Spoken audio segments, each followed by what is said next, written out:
అందరికీ నమస్కారం. ఈ వీడియోలో నేను బొమ్మలు గీయడం గురించి మాట్లాడాలి అనుకుంటున్నాను. మనం బొమ్మలు గీయడం ఎందుకు నేర్చుకోవాలి, అలాగే బొమ్మలు గీయడం మన జీవితంలో మార్పుకి ఎలా అవసరమవుతుంది. ఇందులో నేను నా లేటెస్ట్ వర్క్ ప్రాసెస్ని మీకు చూపిస్తాను. అలాగే మీకు బొమ్మలు గీయడం వల్ల ఉపయోగాలు చెప్తాను. బొమ్మలు గీయటం వల్ల వచ్చే లాభాలు: దృశ్య మరియు సృజనాత్మకత క్రమశిక్షణను ఇస్తాయి, అంటే విజువల్ అండ్ క్రియేటివ్ డిస్ప్లే. బొమ్మలు గీయడం అనేది ఒక నైపుణ్యం, వ్యక్తపరచడానికి ఒక మార్గం. ఇతరులతో మనం మెదిలే విధానం కూడా ఇది ప్రభావితం చేస్తుంది.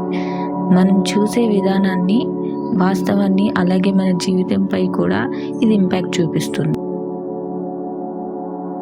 బొమ్మలు గీయడం అనేది స్వచ్ఛమైన విధానం. అది మనకు శారీరక, మానసిక ఎదుగుదలకు సహాయం చేస్తుంది. అలాగే అది మనలో కాన్ఫిడెన్స్ని పెంచుతుంది. అలాగే మనం మన జీవితంలో కొన్ని విషయాలని కంట్రోల్లో ఉంచుకోవచ్చు. బొమ్మలు గీసేటప్పుడు మనం మన కళ్ళను, మెదడును మరియు చేయిని ఒకటిగా చేస్తూ మన ఆలోచనలను దృశ్య రూపంలో తెలియజేయడానికి ఉపయోగపడుతుంది. నేను నమ్మేది ఎందుకంటే చాలా ప్రాక్టికల్ రీజన్స్ ఉన్నాయి. మనం ఎందుకు డ్రా చేయాలి అనుకుంటే, బొమ్మలు గీయడం అనేది ఒక నైపుణ్యం మాత్రమే కాదు, వ్యక్తపరచడానికి మాత్రమే కాదు, లేదా ఒక వర్క్ టూల్ లాంటిది కాదు.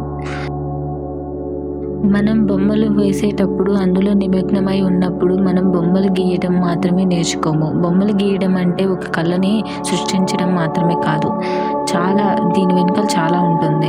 ఎందుకంటే ఆలోచించడానికి మార్గం, తెలుసుకోవడానికి మార్గం, మనం అలాగే ప్రపంచాన్ని కూడా జడ్జ్ చేయకుండా తెలుసుకోవడానికి ఉపయోగపడుతుంది. మనం ఎలా ఉన్న వాటిని అలా గీసేటప్పుడు మన శ్రద్ధ అనేది నేర్చుకోవచ్చు. అలాగే మనం ప్రతి విషయానికి స్పందించడం కూడా మార్చుకోవచ్చు. మనం అలా ఉండిపోతాం. అర్థం చేసుకోవడాన్ని నేర్చుకుంటాం, ఫోకస్గా ఉండడాన్ని నేర్చుకుంటాం, ఓపికగా ఉండడానికి నేర్చుకుంటాం. అలాగే మనం చూసే ప్రతి కోణంలో ఉండే భేదం యొక్క వాస్తవాన్ని మనల్ని చూపిస్తుంది.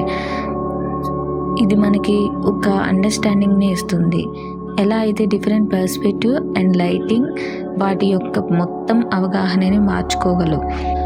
ఇందులో మనం వస్తువుకి మరియు వాటి పరిసరాలకి ఒకదానిపై ఒకటి ఎలా పనిచేస్తాయో తెలుసుకోవచ్చు. ఎలా అది ఒకదానిపై ఒకటి కలిసి పనిచేస్తాయి, ఒకదానికి ఇంకో దానికి ఉన్న సంబంధాన్ని మనం గమనించవచ్చు. ఉదాహరణకి, ఎలా లైట్ దాని యొక్క అపియరెన్స్ వస్తువులపై ప్రభావితం చేస్తుంది. లైట్ యొక్క డైరెక్షన్ మనకు sense of flatness and roundness టెక్స్చర్ని, వస్తువు యొక్క సున్నితమైన ప్రదేశాన్ని తెలియజేస్తుంది. బొమ్మలు గీయడంలో నేను ఇష్టపడే విషయం ఏంటి అంటే, అది మనకు ఏకాంత స్థలాన్ని ఇస్తుంది. అది ఒక సురక్షితమైన ఆటా స్థలం. అది చాలామందికి సేఫ్ ప్లేస్ లాంటిది. అది మీది కూడా అవ్వచ్చు.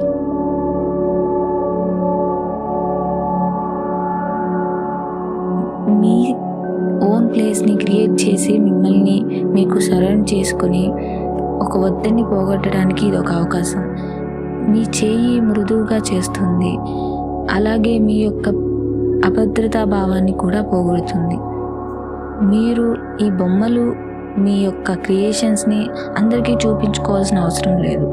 మీరు మీకోసం వేసుకోవచ్చు, ఎందుకంటే మీకోసం మీరు టైం స్పెండ్ చేయడానికి ఇది ఒక అవకాశం. అప్పుడు మీరు కంఫర్టబుల్గా, కామ్గా ఉంటారు. మీతో ఎల్లప్పుడూ స్కెచ్ బుక్ని ఉంచుకొని ఏ ప్రదేశాన్నైనా, ఏ క్షణాన్నైనా ఒక పీస్ఫుల్ సేఫ్ ప్లేస్ లాగా మార్చుకోవచ్చు. అది ఒక బొమ్మలు గీసుకునే డైరీలా వాడుకోవచ్చు. ఈ విధంగా ఇది మన జీవితంలో ముఖ్యమైన విషయాలని మన మైండ్కి తెలియజేస్తుంది. అవి లైఫ్లో ఎప్పటికీ కృతజ్ఞతా భావంతో ఉంచుకోవాల్సిన విషయాలు. లేదా మీ ఆలోచనలకు మధ్య ఒక ప్రశాంతమైన ప్రదేశాన్ని ఆస్వాదించవచ్చు. అది మనకి కొత్త విశ్వాసాన్ని ఇస్తుంది. ఎలా మన చేయిని యూజ్ చేసి మనం ఒకటి క్రియేట్ చేయగలుగుతున్నాం. అది మనకి ఒత్తిడితో చేసే పనులు పనిచేయవని నేర్పిస్తుంది. ఇది మనకు ఒక చిన్న అనుభవం మాత్రమే, కానీ ఇది మన జీవితంలో గొప్ప ప్రభావాన్ని చూపిస్తుంది. అలాగే ఇది మనకి ఫెయిల్యూర్ని ఎదుర్కోవడాన్ని నేర్పిస్తుంది. అప్పుడు మనం ప్రతి విషయాన్ని నేర్చుకునే కోణంలో తీసుకుంటాం. ఇది మన తప్పులని మనం తెలుసుకోవడానికి ఒక మార్గం.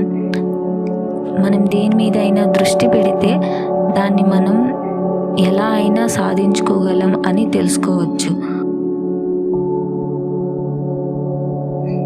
మనం దృష్టి పెట్టి మన ఎదుగుదలకి బలానికి ఉపయోగించుకోవచ్చు. అలాగే ఇందులో మనం ఎంతవరకు నేర్చుకోవచ్చు, అలాగే ఎంతవరకు తెలుసుకోవచ్చు, అవి మన నిజ జీవితంలో ఎలా ఉపయోగించుకోవచ్చో తెలుస్తుంది. సో మీ అటెన్షన్కి థ్యాంక్ యూ. హోప్ మీరు ఇంకో వీడియో కోసం వెయిట్ చేస్తారని. అలాగే మీ ఫ్రెండ్స్కి కూడా షేర్ చేయండి. It will be useful for them too. Take care. Bye.